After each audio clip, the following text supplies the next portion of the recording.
Holy shit. Probably just right there. There's so much information. I'm going to go over this. Give me... Yeah, there's a lot. No. There's so much information on this update that's coming out on April 5th. And then so much information about the update on April 19th. So let me go over it real quick. Okay, so what we're looking at is we got a new continent. There's going to be, of course, all the stuff that we kind of figured. There's going to be area battles, a new world boss, blah, blah, blah. They're going to add a transmog for the 3-star ferry that looks pretty good, if you ask me. It's going to be the end of the current story, so it'll probably be a while before we see the next update, but the one after this will probably be a very large update. They're adding new skills for the vanilla elements, so the fire, water, and wind elements for your summoners all get new skills. I'm not exactly sure how that is going to take place because I don't really see any new UI buttons there, but everybody's going to get a new skill in their tree. They look pretty good. So fire meteor strike for her. It's going to do wide area damage centered on the enemy target and burn damage in the area. Stuns the burn target on crit. That's pretty good.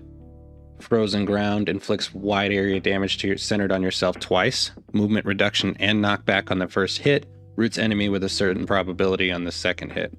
Pretty good for her. I don't really like knockback too much because it makes it harder for enemies to be DPS down, to be honest. But as a defensive ability for her, I could see that being very valuable, especially in PvP. The wind tornado here, we have inflicts wind damage on the enemy, and the tornado moves for a certain period of time. Damage to nearby enemies as well. Shock damage, and if the target has more than a certain number of debuffs, additional damage penetrates defense will be dealt.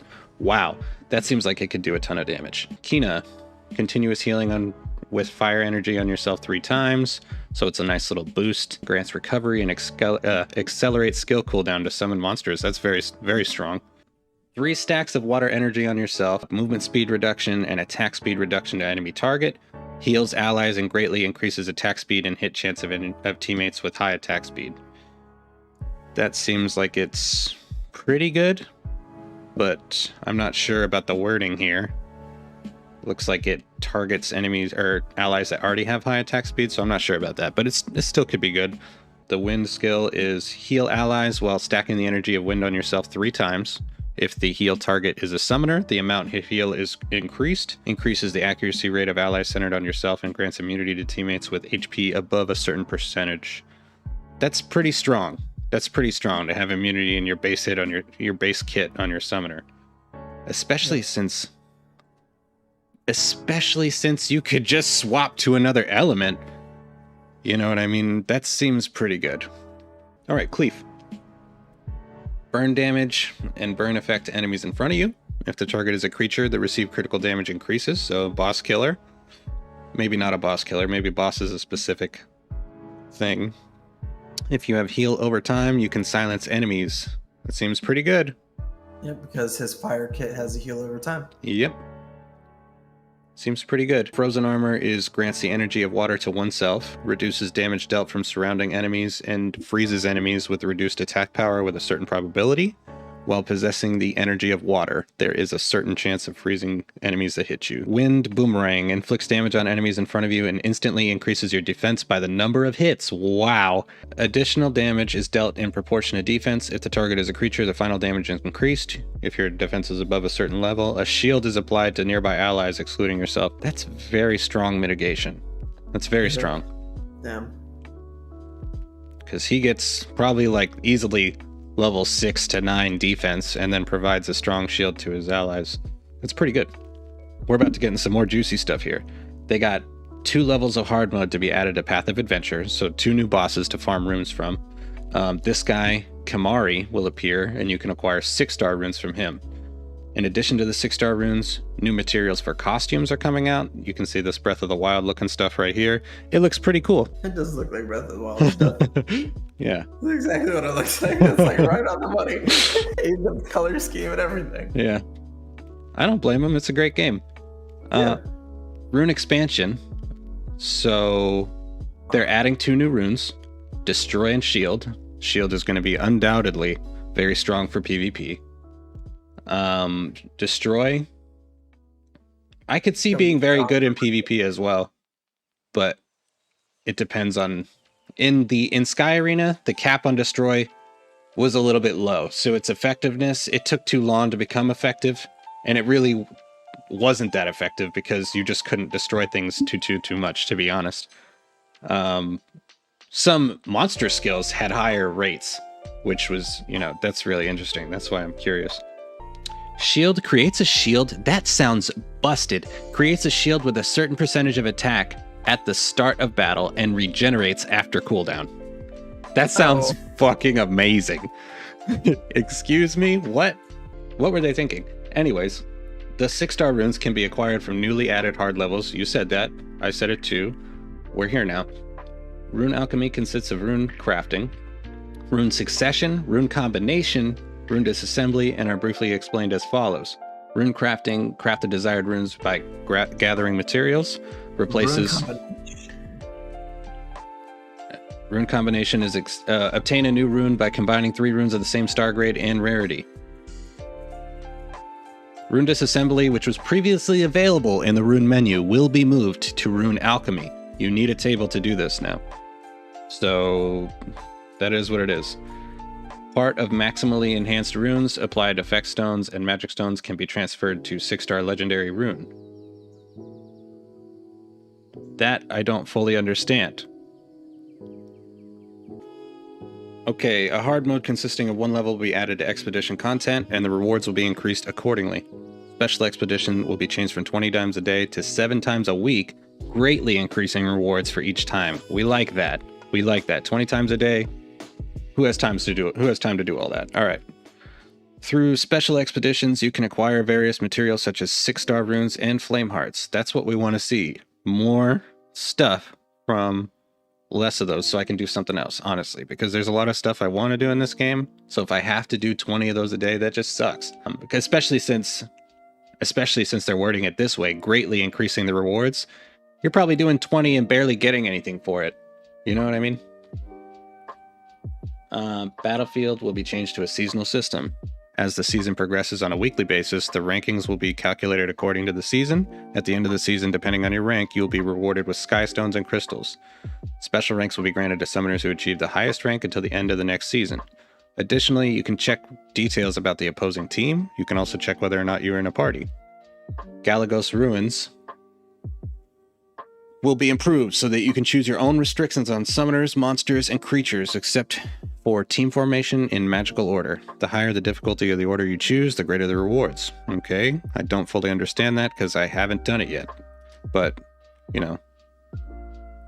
sounds good. Gathering. Lizardman is working hard to help summoner in mining and gathering, but it seems to be lacking. Therefore, for the convenience of our summoners, an automatic gathering mining system will be added. The number of automatic gathering mining per day will be determined in proportion to the summoner's account level. So you're limited to how much you can mine and gather per day.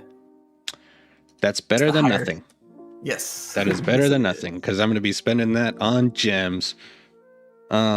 Sky stones will be added as support rewards for elite raids. Excuse me. Improvements will be made so that the summoner weapon attribute can be changed on the monster team formation screen.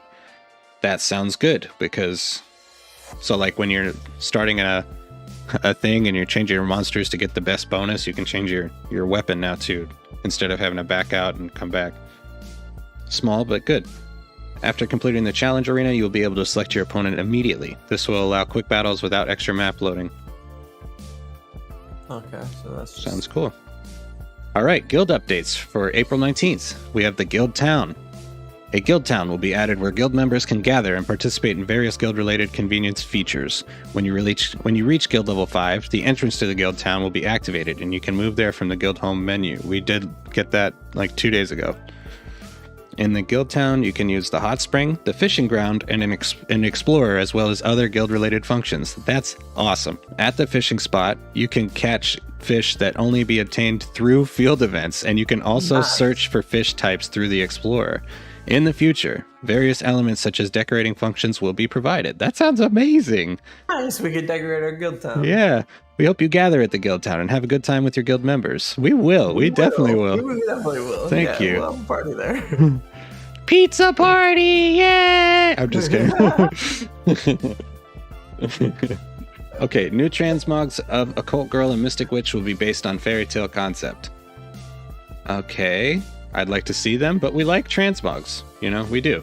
Fairy Tale concept. Ooh. This Is that Fairy Tale the anime? It says on a fairy tale concept, so probably not. Probably not. Okay. Because they would say fairy tale collab if it was, unfortunately. Yeah. Skill points will be shared with with all characters on your account. Skill points acquired through leveling up will be applied based on the character with the highest skill point among the characters in the account. So when I switch to Orbia, however many skill points Kina has gotten will be however many Orbia has, which still sounds like you can fuck that up. So it still sounds like if I open books on Orbia, I can fuck that up, but I don't know. We'll see how that goes. There'll probably be some kinks in the beginning. So I would still, if it was me, I would still put all of your magic books onto one character, even though this is what it says, because nothing's perfect. It might come out broken. You know what I mean? So just because of the way this is worded, it's going to just give you the points of whoever your highest is. So that means the other ones still have their values being calculated. You know what I mean? So I would just continue dumping your books onto one character just for peace of mind. Points acquired using skill books will be applied to all characters after this point is what I would say. But up till then, just keep putting them onto one character. So that makes sense. That really clarifies my last point, but I would say up until this update comes out, keep dumping your magical books onto whoever you've been playing the most. Sales of character-only skill books sold at Ascension shops will end, and existing character-only skill books will change to increase skill points regardless. Makes sense? Combination. The scope of application of the combination system will be further expanded. From 5-star or legendary grade, you can combine 3 pieces of equipment to obtain 1 piece of equipment for the same level, and you obtain the same type of equipment as the main material. Galaxy stones, magic stones, and effect stones can be combined in a similar way to existing gems. That's what we need. That's what we need. Thank you. Auto clear function. After successfully clearing 10 times, if the difference between the required combat power is more than 40%, you can immediately obtain rewards by consuming an auto clear ticket.